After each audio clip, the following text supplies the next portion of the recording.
Hello everyone, welcome to the another episode of Magic Hands of Deepa. എന്തൊക്കെയുണ്ട് വിശേഷം? എല്ലാവരും happy ആയിട്ടിരിക്കുകയാണല്ലോ അല്ലേ? ഞങ്ങളിവിടെ ഹാപ്പി ആയിട്ടിരിക്കുകയാണ്. അപ്പോൾ ഇന്ന് ഞാൻ ചിക്കൻ വെച്ചിട്ടൊരു അടിപൊളി റെസിപ്പിയാണ്, ഒരു സ്പെഷ്യൽ റെസിപ്പിയാണ് കേട്ടോ. ഇത് ഞങ്ങളുടെ മേമ്മയുടെ വക റെസിപ്പിയാണ്. ഇതിൽ അധികം ഇൻഗ്രീഡിയൻസ് ഒന്നും വേണ്ട, വിരലിൽ എണ്ണാവുന്ന കുറച്ച് ഇൻഗ്രീഡിയൻസുകൾ മാത്രം മതി കേട്ടോ. അപ്പോൾ നമുക്കത് എങ്ങനെയാണ് ചെയ്യുന്നതെന്ന് നോക്കാം. എൻ്റെ വീഡിയോസൊക്കെ ഇഷ്ടപ്പെടുകയാണെങ്കിൽ എൻ്റെ ചാനലൊന്ന് സബ്സ്ക്രൈബ് ചെയ്ത് എന്നെ സപ്പോർട്ട് ചെയ്യണം കേട്ടോ. എൻ്റെ ഫേസ്ബുക്ക് പേജ് ഒന്ന് ഫോളോ ചെയ്യണേ.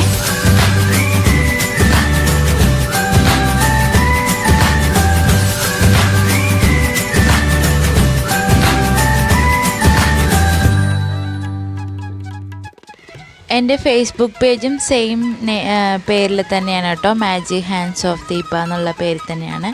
ഇൻസ്റ്റാഗ്രാമും സെയിം പേരിൽ തന്നെയാണ് കേട്ടോ. അപ്പോൾ എല്ലാവരും ഒന്ന് ഫോളോ ചെയ്ത് സപ്പോർട്ട് ചെയ്യണം. അപ്പോൾ നമുക്ക് തുടങ്ങാം അല്ലേ? അപ്പോൾ അതിന് വേണ്ടിയിട്ട് ഞാനൊരു ഉരുളി അടുപ്പത്ത് വെച്ച് ചൂടാക്കിയിട്ടുണ്ട്. അതിലേക്ക് കുറച്ച് അത്യാവശ്യം വെളിച്ചെണ്ണ ഒഴിച്ചു കൊടുത്തിട്ടുണ്ട്. ഇനി നമുക്കൊന്ന് കടുക് ഇട്ട് പൊട്ടിക്കാം. കടുക് നല്ല പൊട്ടി വരുമ്പോൾ തേങ്ങ കൊത്തും ഇഞ്ചി അരിഞ്ഞതും കൂടി ചേർത്ത് കൊടുക്കുക കേട്ടോ. എന്നിട്ട് ഇത് മീഡിയം ഫ്ലെയിമിൽ വെച്ചിട്ട് നല്ല പോലെ ഫ്രൈ ആക്കി എടുക്കുക. നമുക്കിതിലേക്ക് കുറച്ച് കറിവേപ്പില ഇട്ട് കൊടുക്കാം. കറിവേപ്പിലയും തേങ്ങാക്കൊത്തും കൂടി ചേരുമ്പോൾ തന്നെ നല്ലൊരു മണമാണ്. അപ്പം നല്ല സൂപ്പറായിട്ടുള്ള മണം ഉണ്ട് ഇവിടെ ഫുള്ള്. അപ്പം നമുക്കത് നല്ല പോലെ ഒന്ന് ഫ്രൈ ആക്കി എടുക്കാം.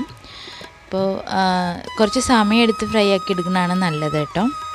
ഇനി നമുക്കതിലേക്ക് ഉണക്കമുളക് ഏകദേശം ഒരു 100 ഗ്രാം ഉണ്ടാവും.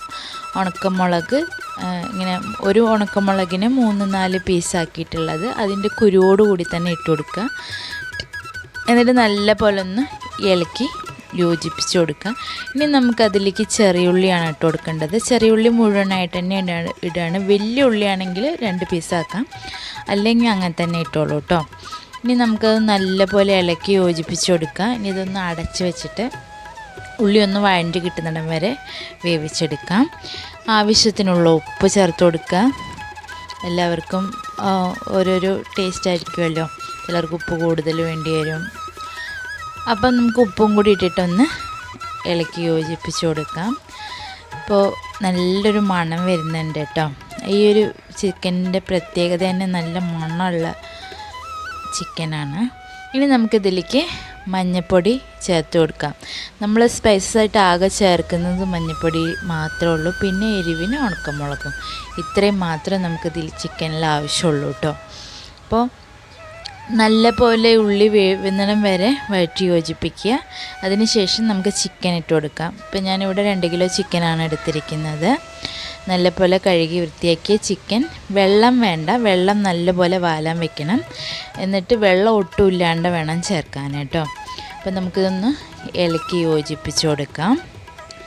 അപ്പോൾ എല്ലാ ഉള്ളിയും എല്ലായിടത്തേക്കും എത്തുന്നത് പോലെ നല്ല പോലെ ഇളക്കി യോജിപ്പിച്ച് കൊടുക്കാം.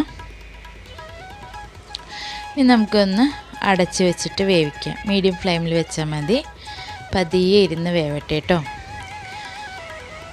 അപ്പോൾ എൻ്റെ വീഡിയോസൊക്കെ എല്ലാവർക്കും ഇഷ്ടപ്പെടുന്നുണ്ടോ? എല്ലാവരും എൻ്റെ അവതരണ ശൈലിയൊക്കെ ഇഷ്ടപ്പെടുന്നുണ്ടോ? ഞാൻ ആദ്യമായിട്ടാണ് ഇങ്ങനത്തെ ഒരു ഇത് ചെയ്യുന്നത്. എനിക്കധികം ഇതിനെക്കുറിച്ച് അറിയൊന്നുമില്ല. നമുക്കൊരു ഉള്ള അറിവ് വെച്ചിട്ട് ചെയ്യാണ് കേട്ടോ. അപ്പോൾ എല്ലാവർക്കും ഇഷ്ടപ്പെടുന്നുണ്ടെന്ന് വിചാരിക്കുകയാണ്. അപ്പം എല്ലാവരും ഒന്ന് സബ്സ്ക്രൈബ് ചെയ്ത് സപ്പോർട്ട് ചെയ്യണം കേട്ടോ. അപ്പോൾ നമ്മുടെ ചിക്കൻ ഒരു 40% വെന്തിട്ടുണ്ട്. ഇനി നമുക്ക് അതിലേക്ക് കുറച്ച് നാരങ്ങ ചേർത്ത് കൊടുക്കാം. ഞാൻ ഒരു നാരങ്ങയുടെ നീരാണ് ഇവിടെ ചേർത്തിരിക്കുന്നത് കേട്ടോ. നാരങ്ങ പിഴിഞ്ഞു കൊടുത്തതിന് ശേഷം നല്ലപോലെ ഒന്ന് ഇളക്കി യോജിപ്പിച്ച് കൊടുക്കണം.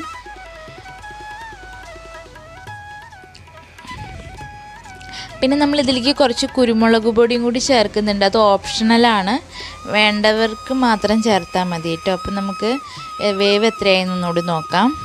ഇനി നമുക്കിതിലേക്ക് നിറച്ച് കറിവേപ്പില ഇട്ട് കൊടുക്കാം. കറിവേപ്പിലയും മല്ലിയിലയാണ് ഹൈലൈറ്റ് കേട്ടോ. അപ്പം ഞാൻ ഇത്തിരി കുരുമുളക് പൊടി കൂടി ചേർക്കുന്നുണ്ട്. ഓപ്ഷണലാണ്, ആവശ്യമുള്ളവർ മാത്രം ഇട്ട് കൊടുത്താൽ മതി. അപ്പം എൻ്റെ ഹസ്ബൻഡിന് കുരുമുളക് പൊടി വേണമെന്ന് പറഞ്ഞിട്ട് ചേർക്കുകയാണ്. അപ്പം നമുക്കൊന്നും കൂടി ഇളക്കി യോജിപ്പിച്ച് കൊടുക്കണം. കുരുമുളക് പൊടി എല്ലായിടത്തേക്കും എത്തണമല്ലോ. അപ്പം നല്ലപോലെ ഒന്ന് ഇളക്കി യോജിപ്പിച്ച് കൊടുക്കാം. ഇത് നല്ലൊരു ടേസ്റ്റി ആയിട്ടുള്ളൊരു ചിക്കൻ പെരട്ട് പോലത്തെ ഒരു സംഭവമാണ് കേട്ടോ. ഇതിൻ്റെ പേരെന്താണെന്ന് എനിക്ക് അറിഞ്ഞുകൂടാ.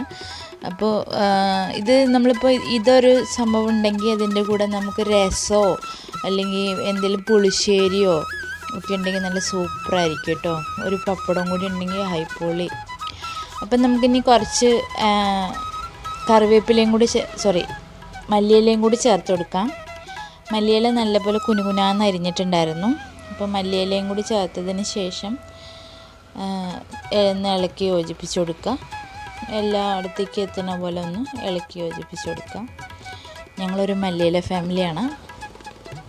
അപ്പം നമ്മുടെ ടേസ്റ്റി ആയിട്ടുള്ള ചിക്കൻ പെരട്ട് എന്ന് പറയണോ ഫ്രൈ എന്ന് പറയണോ എന്നറിയില്ല. അപ്പോൾ അത് റെഡി ആയിട്ടുണ്ട്. എല്ലാവരും ഉണ്ടാക്കിയിട്ട് നോക്കിയിട്ട് അഭിപ്രായങ്ങളൊക്കെ പറയുക. അപ്പോൾ ഇന്നത്തെ വീഡിയോയിൽ ഇത്രയേ ഉള്ളൂ. നല്ല സൂപ്പർ ചിക്കനായിരുന്നു കേട്ടോ. ഞാൻ പറയാൻ വാക്കുകളില്ല, അത്രയും നല്ല സൂപ്പർ ചിക്കനായിരുന്നു. അപ്പം എല്ലാവരും ഉണ്ടാക്കി നോക്കിയിട്ട് അഭിപ്രായങ്ങളൊക്കെ പറയൂ. എല്ലാവരും എൻ്റെ ചാനലൊന്ന് സബ്സ്ക്രൈബ് ചെയ്യണം, കമൻറ്റ് ഷെയർ ചെയ്യണം, സപ്പോർട്ട് ചെയ്യണം. എപ്പോഴും പറയലുള്ളതാണ്, എന്നാലും പിന്നെയും പറയാണ്. അപ്പോൾ നമുക്ക് അടുത്ത വീഡിയോയിൽ കാണാം. Thank you for watching.